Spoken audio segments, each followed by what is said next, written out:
J'ai fait un bac scientifique, mention SVT, avec une spécialité physique-chimie, puisque c'est déjà ce qui me plaisait. Ensuite, je suis allée en première année de PCSI, donc une prépa orientée plutôt physique et chimie, et j'ai découvert que c'était vraiment plus la chimie qui me plaisait. Donc je suis allée ensuite en deuxième année de licence. À la fin de ma licence, je me suis orientée vers le master qui correspondait, donc c'était un master de chimie générale, recherche, et j'ai fait un parcours qui était orienté vers les matériaux. Et il se trouve que j'ai trouvé un stage incroyable qui était à l'ECE, donc dans le groupe qui s'occupe de tout ce qui est physico-chimie nano, donc à l'échelle nanométrique. Et c'est comme ça qu'en fait, après, j'ai pu enchaîner avec une thèse. Ça a été déjà parce que le sujet me plaisait et qu'il se trouvait qu'on a vu plein d'opportunités de continuer mon précédent stage avec l'équipe Nano à l'ECE. Donc comme c'était un sujet très intéressant, que c'était le bon moment de se lancer sur une thèse juste en période de Covid en fait, ça a été une très belle opportunité pour moi.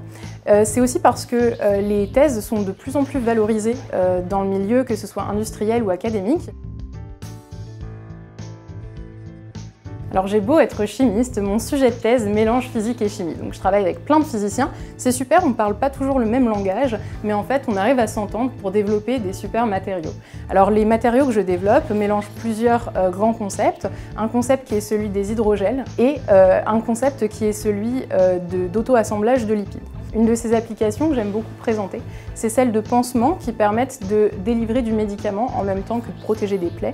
Mais en fait, si on ajuste un petit peu les paramètres de notre matériau, c'est-à-dire si on change de polymère, on peut très bien avoir quelque chose qui conduit l'électricité par exemple, et du coup, on peut s'orienter vers plein d'applications différentes.